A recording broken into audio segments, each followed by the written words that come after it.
ಅತಿವೃಷ್ಟಿ ಮತ್ತು ಪ್ರವಾಹದಿಂದ ಉತ್ತರ ಕರ್ನಾಟಕ ತತ್ತರಿಸಿ ಹೋಗಿದೆ. ಹಾಗಾಗಿ ಈ ಭಾಗಕ್ಕೆ ತಕ್ಷಣ ನೆರವು ನೀಡೋಕೆ ವಿಶೇಷ ಪ್ಯಾಕೇಜ್ ಘೋಷಿಸುವಂತೆ ಈಗ ಯಾದಗಿರಿ ಜಿಲ್ಲಾ ಶಾಸಕ ಶರಣ್ಗೌಡ ಕಂದಕೂರ್ ಅವರು ಆಗ್ರಹಿಸಿದ್ದಾರೆ. ಕೇಂದ್ರ ಸಚಿವ ಎಚ್.ಡಿ. ಕುಮಾರಸ್ವಾಮಿ ಅವರಿಗೆ ಯಾದಗಿರಿ ಜಿಲ್ಲಾ ಶಾಸಕ ಶರಣ್ಗೌಡ ಕಂದಕೂರ್ ಮನವಿ ಪತ್ರವನ್ನ ಸಲ್ಲಿಸಿದ್ದಾರೆ.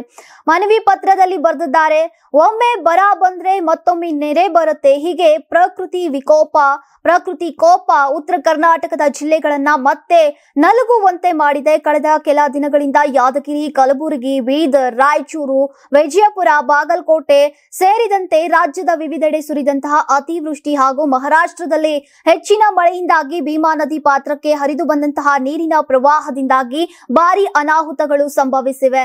ಸೆಪ್ಟೆಂಬರ್ 23ರಿಂದ ಸೆಪ್ಟೆಂಬರ್ 28ರವರೆಗೆ ಭೀಮಾ ನದಿಗೆ 24 ಲಕ್ಷ ಕ್ಯೂಸೆಕ್ ಪ್ರಮಾಣದಷ್ಟು ನೀರು ಹೊರಬಿಡಲಾಗಿದೆ. ಇದು ಪ್ರವಾಹಕ್ಕೆ ಕಾರಣವಾಗಿದೆ. ಸೇತುವೆ, ಹಳ್ಳ ಕೊಳ್ಳಗಳು ಜಲಾವೃತಗೊಂಡಿವೆ. ಗ್ರಾಮೀಣ ಭಾಗದ ಸಂಪರ್ಕ ರಸ್ತೆಗಳು ಕಡಿತಗೊಂಡಿವೆ. ಮನೆಗಳು ಕುಸಿದು ಬಿದ್ದಿವೆ. ವಿದ್ಯುತ್ ಅವ್ಯವಸ್ಥೆ ಎಲ್ಲೇ ಮೀರಿದೆ. ಜೊತೆಗೆ ಜನ ಅತಂತ್ರದಲ್ಲಿದ್ದಾರೆ. ಜಾನುವಾರುಗಳ ಜೀವ ಹಾನಿ ಕಂಡಿವೆ. ಈಗ ಅದರಲ್ಲೂ ಕೂಡ ಲಕ್ಷಾಂತರ ಹೆಕ್ಟೇರ್ ಪ್ರದೇಶದಲ್ಲಿ ಬೆಳೆಗಳು ನೀರಿನಲ್ಲಿ ಸಂಪೂರ್ಣವಾಗಿ ಮುಳುಗಿ ಹೋಗಿವೆ. ನೂರಾರು ಕೋಟಿ ರೂಪಾಯಿಗಳ ಬೆಳೆ ಹಾನಿ ಸಂಭವಿಸಿದೆ. ಮುಂದಿನ ಸಮೀಕ್ಷೆಯಲ್ಲಿ ಹಾನಿಯ ಅಂಕಿ ಅಂಶಗಳು ಮತ್ತಷ್ಟು ಹೆಚ್ಚಳ ಕಾಣಬಹುದು ಅಂತ ಈಗ ಕೃಷಿ ಇಲಾಖೆ ಮೂಲಗಳು ತಿಳಿಸ್ತಾ ಇವೆ ಅಂತ ತಿಳಿಸಿದ್ದಾರೆ.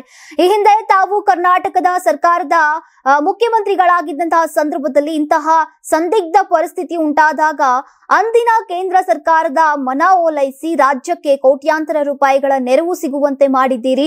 ರೈತರ ಹಾಗೂ ಜನಸಾಮಾನ್ಯರ ಕಷ್ಟ ಕಾರ್ಪಣ್ಯಗಳಿಗೆ ತಾವು ಆಳವಾಗಿ ಸ್ಪಂದಿಸಿದ್ದೀರಿ. ರೈತರ ಬೆಳೆ ಪರಿಹಾರ, ಸಾಲ ಮನ್ನಾ ಮುಂತಾದವುಗಳ ಮೂಲಕ ಕೋಟ್ಯಾಂತರ ಜನರ ಬದುಕಿಗೆ ಆಸರಿಯಾಗಿದ್ದೀರಿ. ಸದ್ಯದ ರಾಜ್ಯ ಸರ್ಕಾರ ಅಲ್ಪ ಕಾಲದಲ್ಲಿ ಸೂಕ್ತ ಕ್ರಮ ಕೈಗೊಳ್ಳದೆ ಜನರಿಗೆ ನೆರವು ನೀಡುವಲ್ಲಿ ವಿಫಲವಾಗಿದೆ. ಈ ಸಂಕಷ್ಟದ ಸಮಯದಲ್ಲಿ ಕೇಂದ್ರ ಸರ್ಕಾರದೊಂದಿಗೆ ಸಮನ್ವಯ ಸಾಧಿಸಿ ಜನರಿಗೆ ತಕ್ಷಣ ಪರಿಹಾರ ಒದಗಿಸಬೇಕು ಅಂತ ಈಗ ಮನವಿ ಪತ್ರದಲ್ಲಿ ತಿಳಿಸಿದ್ದಾರೆ. ತುಂಬಾ ದಪ್ಪ ಇದ್ದೀರಾ, ಅದರಲ್ಲೂ ಯಾವುದೇ ಸೈಡ್ ಎಫೆಕ್ಟ್ ಇಂದ ಸಣ್ಣ ಆಗ್ಬೇಕಾ?